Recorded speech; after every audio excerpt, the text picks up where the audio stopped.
E aí pessoal, tudo bom com vocês? Então, a aula de hoje a gente vai continuar falando sobre limites e vamos provar alguns resultados que vão ser importantes para a gente conseguir provar aquele resultado bem conhecido de operação de limites, né? Que a gente vai gravar no próximo vídeo, tá bom? Então, vamos nessa!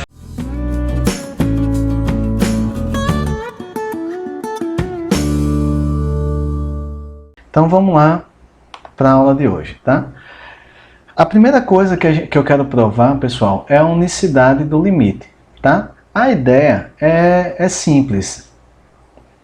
E eu quero fazer primeiro a ideia da demonstração para depois demonstrar como eu já tenho feito algumas vezes, tá? Então o que é que a gente quer provar aqui? Seja f uma função de domínio x e a um ponto de acumulação de x, né, do domínio de f. Se o limite, quando x tende para a de f de x é igual a L e também esse limite é igual a m, então L é igual a m. Você pode até pensar, ah, não, Cláudio, isso aí está redundante. É claro que se você tem uma igualdade, então esse L tem que ser igual a m. Veja, pessoal, a gente está aqui justamente provando que uma função não pode tender para dois valores distintos. O que acontece é que realmente a gente já sabe do cálculo, a gente já viu o cálculo, a gente já sabe que ele não vai tender para dois limites distintos, mas a gente vai provar isso aqui agora. É um resultado simples, tá? Qual a ideia dessa demonstração? É uma ideia até parecida com o que a gente já tem feito, tá? Olha, eu vou fazer aqui uma ideia geométrica mais uma vez, tá, pessoal? Não vou me preocupar, não, o Clécio vai desenhar uma coisa que não é o mais geral possível, tá? Não estou me preocupando com isso agora. Veja, suponha, por exemplo, que a f tende para um L e tende para um M, tá? E suponha que são distintos, por absurdo, suponha que estão distintos, tá? Aí o que é que eu vou fazer? Eu pego de novo aqui o K, que é o ponto médio entre esses dois números, tá? O ponto médio entre esses dois números, beleza? Aí o que acontece? Eu considero aqui o Epsilonzinho, que o meu desenho não está tão fidedigno, mas esse epsilon, essa distância era para ser igual a essa, né? Porque eu estou pegando K, o ponto médio. E essa distância, é claro, é a distância de M para L dividido por 2, né? Esses dois epsilon são iguais. Por que eu fiz isso? Olha, por causa da F tender para L, isso significa que existe um delta1 de maneira que se x estiver nesse intervalozinho, o f de x tem que estar no intervalozinho por aqui, concorda? Chegando no máximo até K, com K aberto, ele nem atinge K, tá? Com K aberto, tá bom? É aberto em K, né? Esse intervalo é aberto em K, então ele não atinge K, beleza? Mas pela função, pelo limite também ser igual a m, isso significa que existe um delta2, eu vou pegar maior só para ficar mais fácil o meu desenho, tá, pessoal? Um delta2 que eu vou até botar assim, do lado de cá. Esse intervalo verde aqui, que eu peguei maior do que o azul, mas poderia ser menor, né?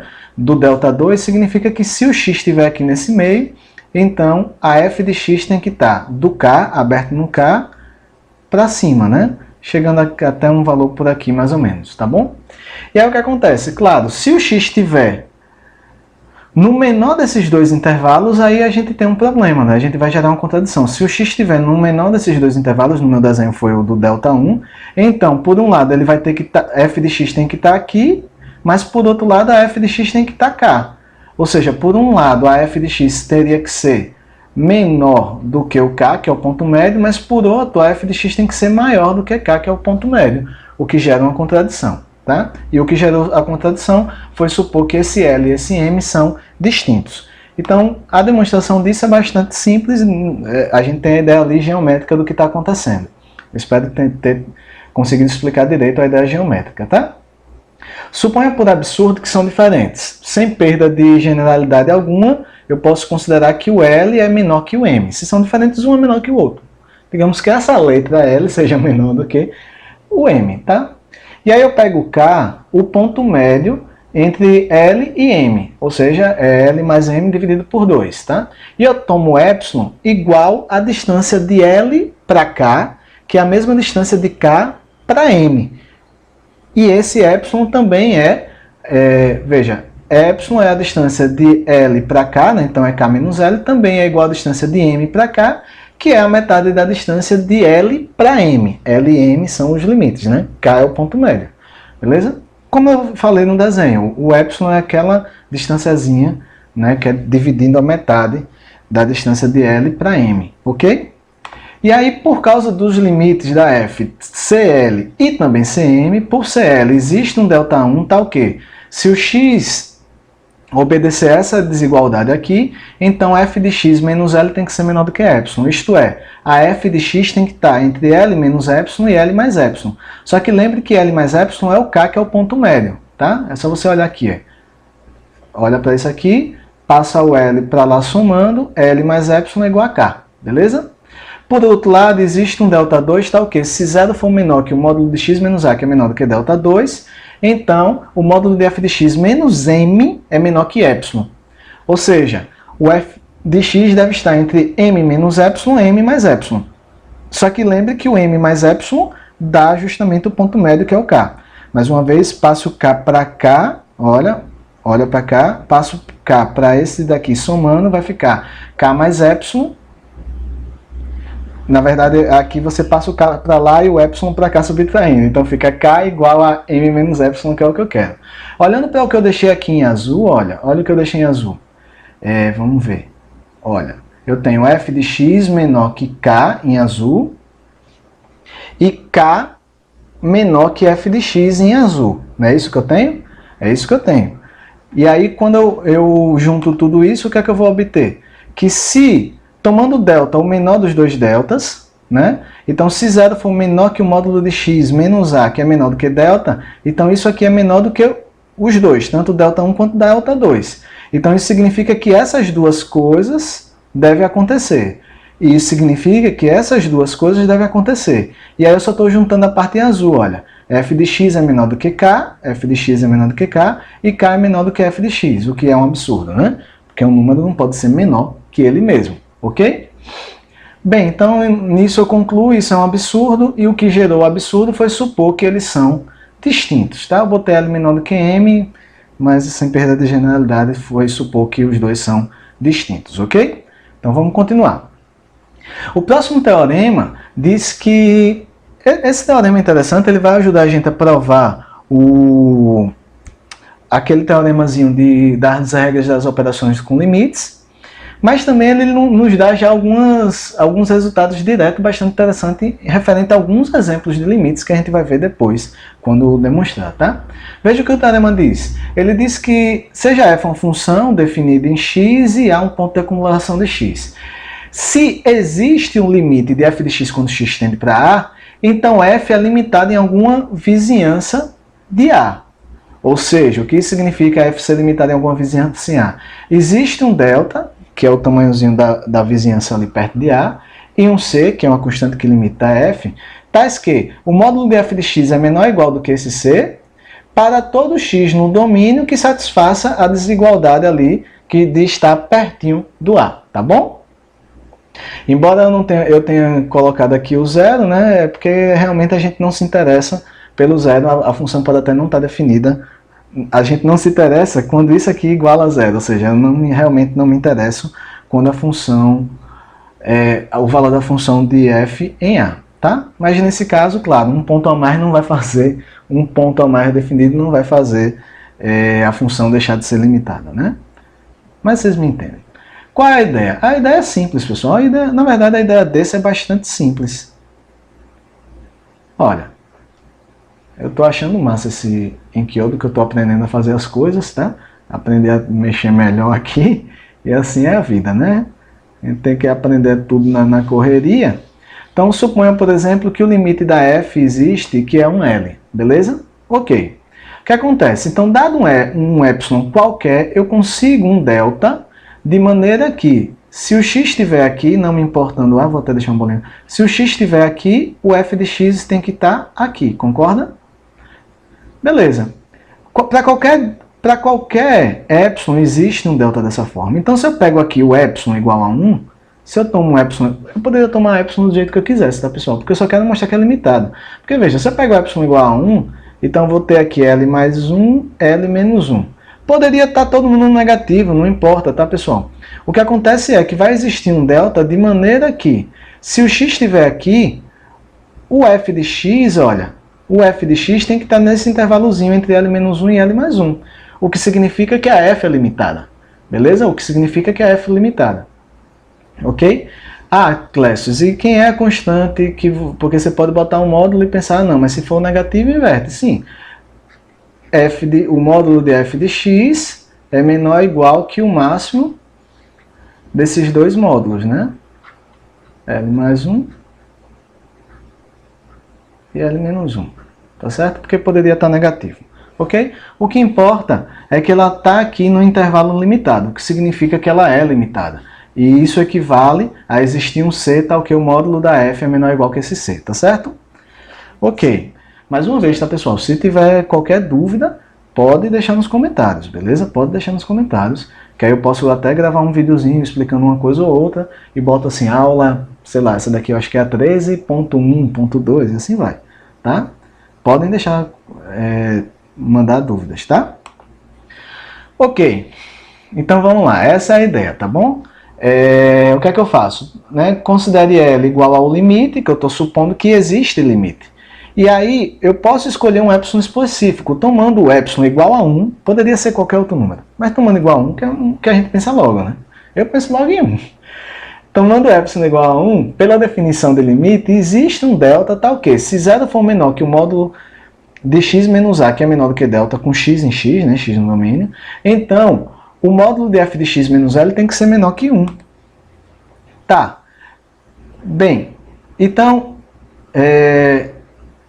isso aqui equivale... Bem, eu até deixei de um jeito até mais legal do que o que eu tinha falado lá, né? Porque eu já realmente deixei já a cara aqui mostrando a limitação. Então, e aí veja, a desigualdade triangular eu uso da seguinte forma. O módulo de f de x é igual, claro, ao módulo de f de x menos L mais L. Né? Eu somei e subtraí L, então isso aqui dá uma igualdade. Aí eu uso a desigualdade triangular aqui, né? Lembra que o que a desigualdade triangular fala isso, né? O módulo de A mais B é menor ou igual que o módulo de A mais o módulo de B, tá? Então, é aqui que a gente usa a desigualdade triangular. Então, isso aqui fica menor ou igual que o módulo desse mais o módulo desse, beleza? De f de x menos L mais o módulo de L. Claro, olha o que está acontecendo, eu peguei um epsilon de maneira que isso aqui é menor que 1, beleza? Então, isso aqui é menor do que 1 mais o módulo de L, tá certo? Então, beleza. Dessa forma, eu mostrei que o módulo de f de x é menor do que 1 mais o módulo de L para todo x no domínio que satisfaz, né, essa desigualdade de estar ali pertinho do A. Beleza? Então, sim, existe uma vizinhança perto do A, tal que a função f é limitada nessa vizinhança. Beleza? Isso é importante para a gente e até de maneira mais direta para resolver alguns exercícios, alguns exemplos. Por exemplo, vamos considerar essa função aqui, f de x igual a 1 sobre x ao quadrado. Com o domínio dela, todos os reais não nulos. X igual aos reais não nulos. Né? Eu só tirei o zero, justamente, né? Só repetindo, é porque é bom dar uma ênfase, né? Nunca divida por zero, tá? Porque isso pode gerar grandes problemas. Se você for meu aluno, pode ser fatal, tá? Beleza? Sempre eu enfatizo porque não se pode dividir por zero, né? Então, nessa expressão aqui, o único número que não faz sentido aparecer no denominador é o zero. Beleza? Eu estou definindo essa função nos reais não nulos, beleza? E aí não é difícil verificar que essa função não é limitada em nenhum intervalozinho dessa forma, menos delta, delta. Ela não é limitada em nenhum intervalozinho dessa forma. Claro, por quê? Eu vou provar que não é limitada para nenhum intervalo dessa forma. Então tem que ser para todo delta. Né? Então, dado um delta qualquer e um m qualquer, que eu quero mostrar que a f de x é maior do que esse m, independente de quem é esse delta, tá? Beleza. Então, dado um delta qualquer e um m qualquer, né? Então pegando eles arbitrários, pela propriedade arquimediana, a propriedade arquimediana me diz que os naturais não é um conjunto limitado em R. Beleza? Existe certamente um n natural, tal que n é maior do que 1 sobre delta e também é maior do que o m. Beleza? Ele não é limitado, então certamente deve existir algum natural que satisfaça isso. Beleza? E aí veja o que acontece quando eu aplico f e n. Beleza? Quando eu aplico f Sim, aí uma coisa interessante, né? Se n é maior do que 1 sobre delta, então 1 sobre n é menor do que delta. Ou seja, isso aqui equivale a dizer que 1 sobre n pertence ao intervalo menos delta, delta, beleza? Ok, então 1 sobre n pertence ao intervalo menos delta, delta, e quando eu aplico 1 sobre n, f em 1 sobre n, isso dá exatamente n ao quadrado. N ao quadrado, lembre que n é natural. N ao quadrado é maior ou igual que n. Só vale a igualdade aqui se o n for 1. N ao quadrado é maior ou igual que n, que é maior que o m. Certo? Então, o que foi que eu provei aqui?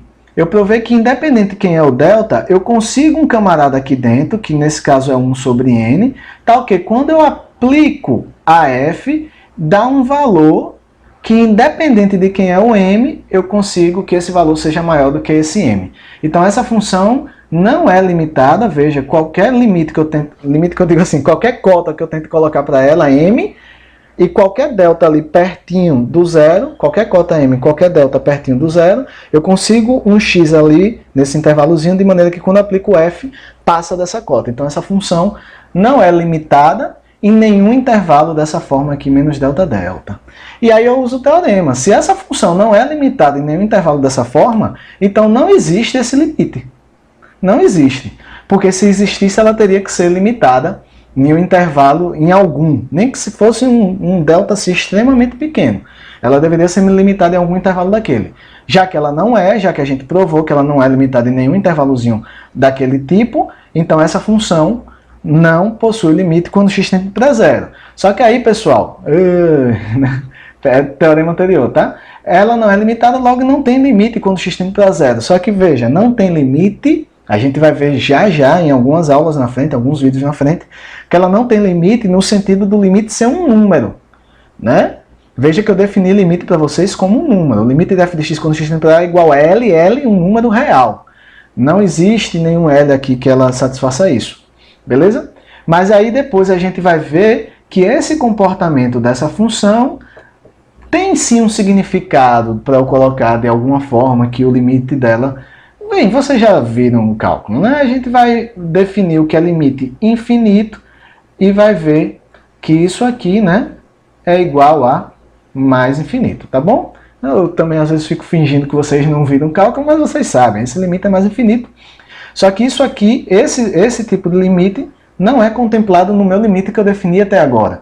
Então, pensando no limite como um número, esse limite não existe, pensando como um número, tá? Isso aqui é uma nova interpretação do limite, uma nova interpretação para o comportamento dessa função quando x se aproxima do zero, tá bom, pessoal? Então, no próximo vídeo a gente continua, vai fazer um lemazinho ainda e depois a gente já vai provar as operações dos limites, tá bom? Então, até a próxima!